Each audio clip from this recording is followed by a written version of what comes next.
مسیح یسوع کے نام میں آپ سب کو سلام۔ میرا نام عمران بھٹی ہے۔ میرا تعلق IGM چرچ جہلم سے ہے۔ میری کالنگ ایونجلسٹک ہے۔ میں مبشرانہ طور پہ خدمت کا کام سر انجام دیتا ہوں، اور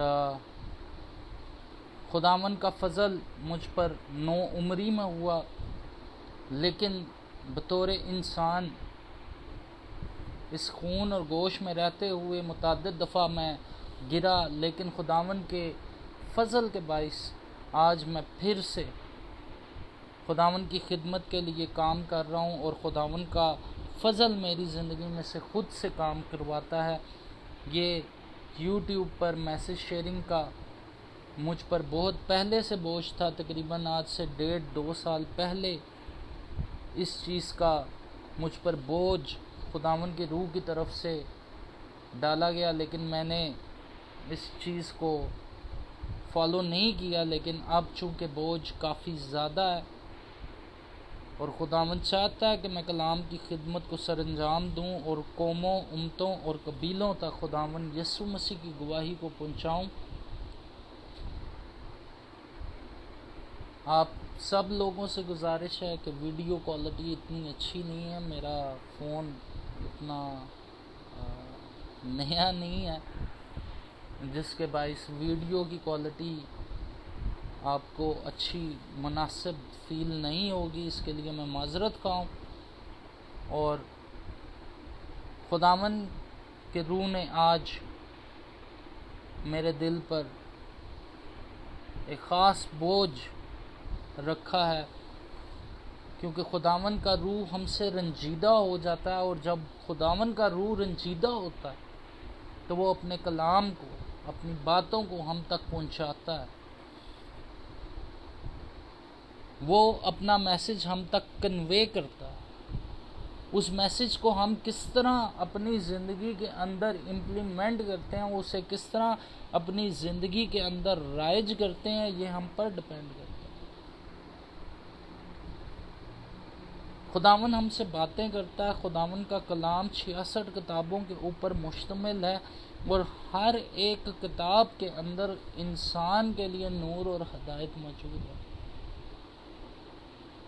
مسیح یسوع نے ہمیں اپنے لیے منتخب کیا، اس نے اسی لیے صلیب پر اپنا لہو بہایا، اس نے اسی لیے مار کھائی کہ ہم نجات پا جائیں۔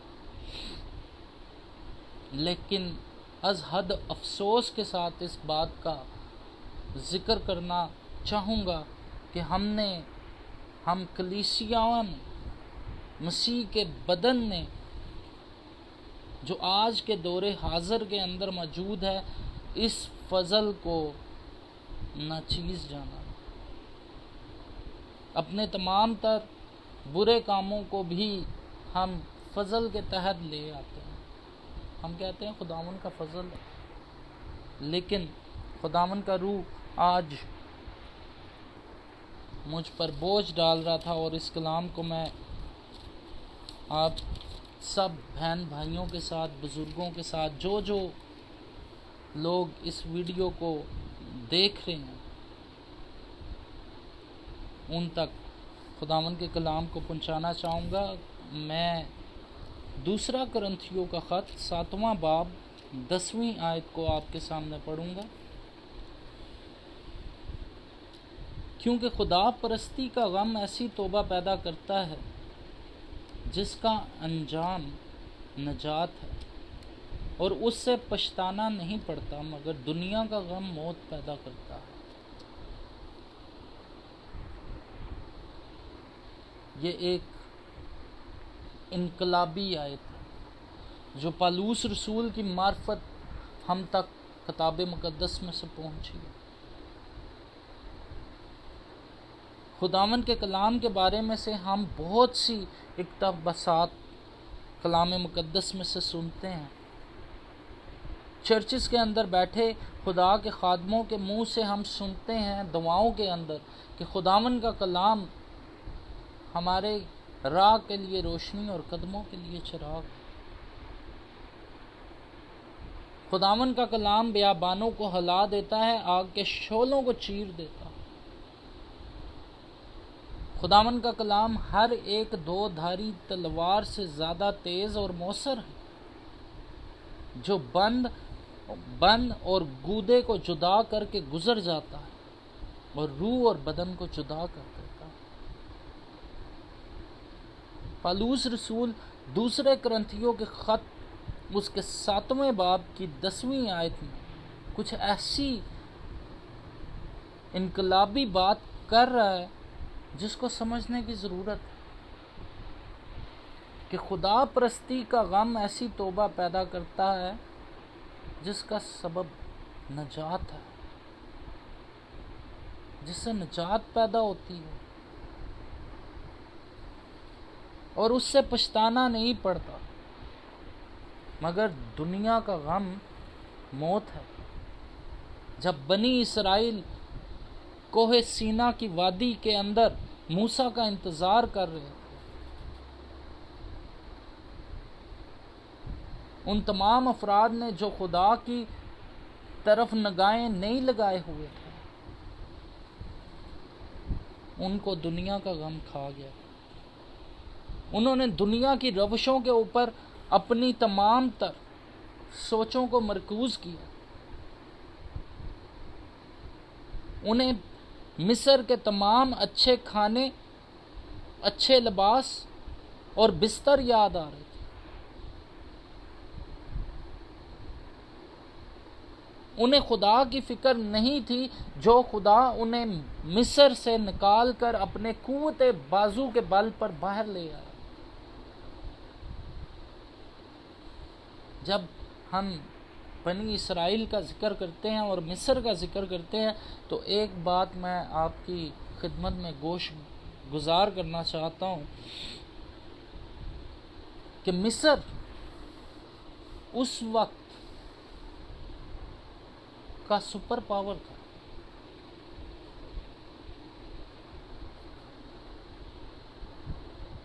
اس کے ہاتھ سے نکلنا ناممکن تھا۔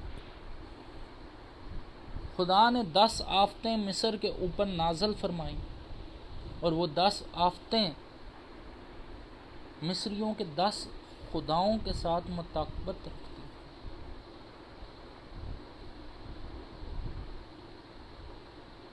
جن خداؤں کا اثر جس چیز کے لیے وہ مانتے تھے، خدا نے وہی آفات ان کے اوپر نازل کر کے اپنے نام کو روئے زمین پر ممتاز کیا۔ اب یہ وہ بنی اسرائیل جو خدا کے تمام تر معجزات کو دیکھ کر ملک مصر میں سے نکلی اور بحر کلزم میں سے گزر گئی، اور فرعون کی فوجوں کو اپنی آنکھوں سے نیست و نابود ہوتے دیکھا، اور سمندر کی تہہ میں انہیں ڈوبتے ہوئے دیکھا۔ انہوں نے اپنے تمام پچھلی زندگی کے کاموں کو ترک نہیں کیا، بلکہ اپنی زندگی میں انہیں دوبارہ لیا۔ انہوں نے توبہ نہ کی کہ ہم اس خدا کے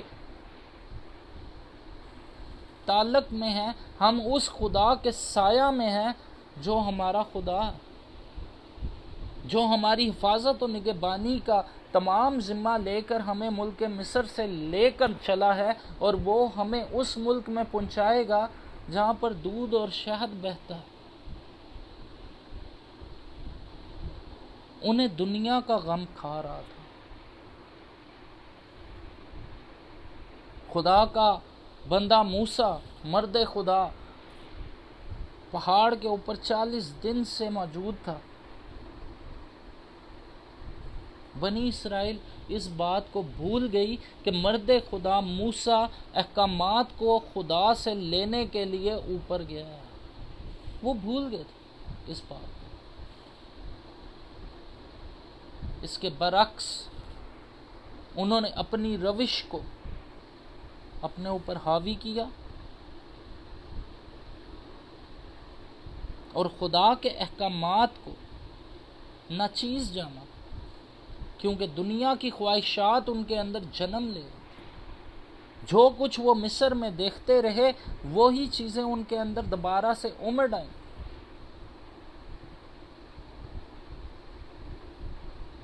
یہ کیسے ہوا؟ معاف کیجیے گا، کیونکہ مرد خدا موسیٰ ان کے ساتھ نہیں، انہیں کوئی خدا کا خوف دلانے والا موجود نہیں تھا۔ مرد خدا موسیٰ کافی دنوں سے سینا کی چوٹی کے اوپر تھا، یشوع پہاڑ کے نصف میں تھا، درمیانی حصے میں تھا، وہ چوٹی پہ نہیں تھا، ہارون نیچے تھا۔ مصر کی تمام تر عادتیں، مصر کی تمام تر گناہ جو ان کی زندگی کے اندر موجود تھے، انہوں نے اس کو یاد کیا اور بچھڑا بنا لیا۔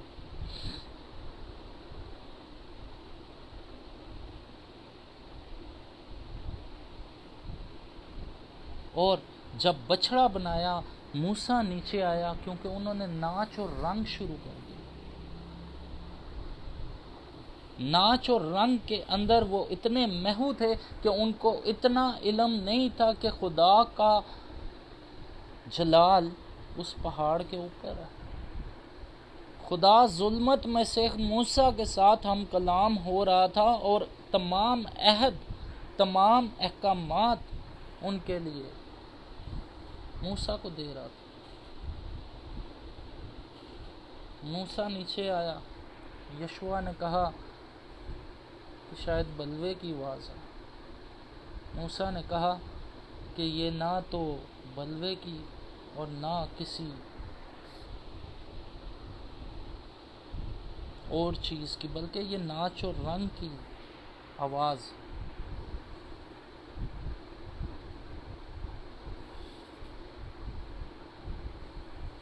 اور موسیٰ نیچے گیا، اور تمام وہ اسرائیلی جنہوں نے اس بت کو کھڑا کیا تھا، زمین کھلی اور ان کو کھا گئی۔ پطرس کے خط میں ہمیں اس چیز کا اشارہ ملتا ہے کہ تمام باتیں ہمارے لیے ہدایت کے لیے لکھی گئی۔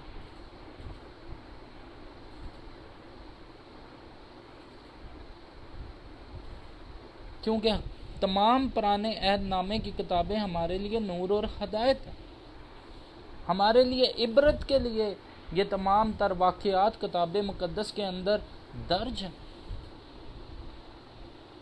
پالوس خدا کا بندہ اب جب کہ مسیحی کلیسیا کے ساتھ مخاطب ہے، تو وہ ہم سے کیا تقاضا کر رہا ہے؟ وہ ہم سے یہ تقاضا کر رہا ہے کہ تم جو مسیح یسوع کے لہو سے خریدے گئے، جس نے ہماری موت کو اپنے اوپر اٹھا لیا، ہمارے تمام تر گناہوں کا کفارہ اپنے بدن میں دیا، اور ہماری تمام تکلیفوں کو، بندنوں کو کھولنے کے لیے صلیب پر چڑھ گئے۔ اس کو جاننے کے بعد ہماری زندگی کے اندر توبہ کا معیار کیسا ہونا چاہیے؟ کیونکہ کلام مقدس میں ہمیں اس چیز کا واضح ثبوت ملتا ہے کہ پرانی چیزیں جاتی رہیں اور سب نئی ہو گئی۔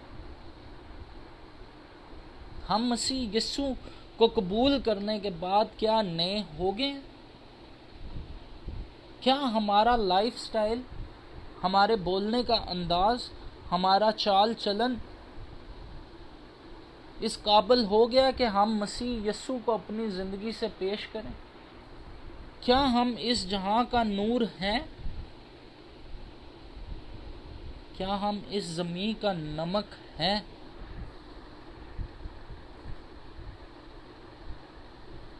کیونکہ خدا پرستی کا غم جب تک ہماری زندگی کے اندر موجود نہیں ہوگا، اس خدا کا غم جس نے ہماری خاطر اپنے اکلوتے بیٹے کو اس جہاں میں بھیج دیا تاکہ وہ ہمارا نجات دہندہ بنے، ہمیں نجات بخشے۔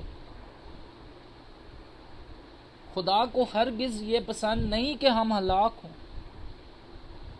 وہ کسی کی ہلاکت نہیں چاہتا، بلکہ چاہتا ہے کہ ہر کسی کی نوبت نجات تک پہنچے۔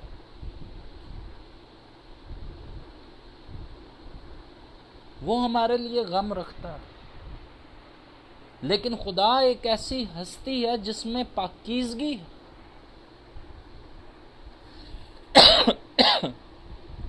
معاف کیجیے گا. اس میں پاکیزگی بستی،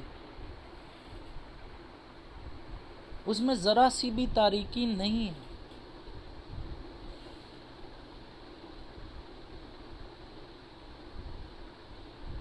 اگر ہم تاریکی میں رہتے ہوئے اس بات کا اقرار کریں کہ ہم نور کے فرزند ہیں تو اس بات میں کوئی صداقت نہیں. البتہ ہم اس چیز کا اظہار ضرور کر سکتے ہیں کہ ہماری زندگی کے اندر خدا پرستی کا غم ایسا بڑھ جائے جو ایسی توبہ پیدا کرے جس کی نوبت نجات ہو اور ہمیں شرمندہ نہ ہونا پڑے. اور ہم بنی اسرائیل سے الگ تھلگ جو کام انہوں نے بیابان کے اندر کیے ان کو جانتے ہوئے، عبرت جانتے ہوئے ان سے کنارہ کریں، کیونکہ ہمارے لیے مسیح یسوع زمین پر آیا اور اس کا نام سب سے اعلیٰ ہے. اپنی سوچ کا محور، اپنی گفتگو کے اندر بھی کلام مقدس کو استعمال کریں، کیونکہ وہ ہمارا خدا ہے، وہ ہماری زندگیوں کا منبع ہے، وہ ہماری نجات کا سینگ ہے.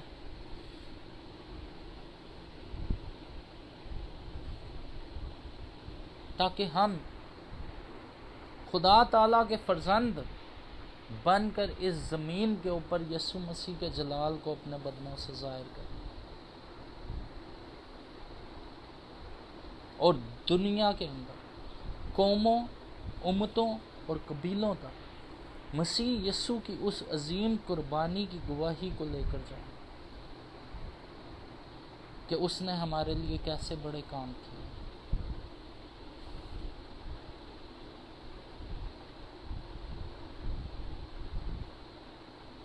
خداوند کا کلام سنا جانا باعث برکت ہو. اب آخر میں وہ افراد جو اس ویڈیو کو دیکھ رہے ہیں میں ان کے ساتھ مل کے دعا کرنا چاہتا ہوں. اگر کوئی بیمار ہے، کسی قسم کی بھی بیماری ہے، کوئی تکلیف ہے، کرائسس میں ہے، گھریلو پریشانیاں، لڑائی جھگڑے اور اگر ازدواجی زندگی کے معاملات کے اندر گڑبڑ ہے تو یہ میں آپ کو باور کرا دوں کہ ازدواجی زندگی کا سب سے بڑا دشمن ابلیس ہے. ابلیس ایسے کام ازدواجی زندگی کے اندر پیدا کرتا ہے جس سے ازدواجی زندگی کو دھرم برم کرنا چاہتا ہے. میں چاہوں گا تمام بیمار اور پریشان لوگ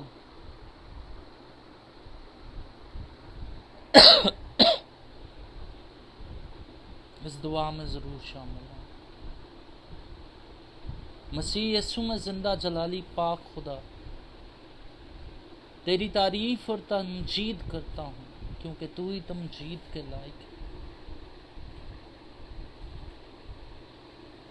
اے باپ، تو نے ہمیں ایسا نام بخش دیا جو نہ صرف اس جہان میں بلکہ آنے والے جہان میں بھی لیا جائے گا. یسوع مسیح کے پاک نام میں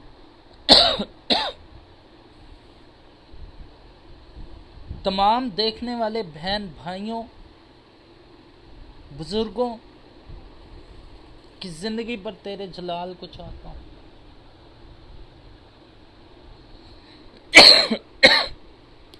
تیری قدرت ان کی زندگیوں میں آ ٹھہرے، ان کی تمام پریشانی، تمام رکاوٹیں، تمام ابلیسی قوتوں کے ہتھ کنڈے ان کی زندگی سے دور چلے جائیں اور یہ بحالی پائیں.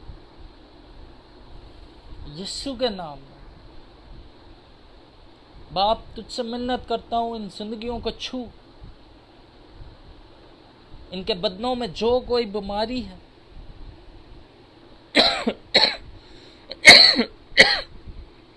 کسی قسم کی بھی بیماری،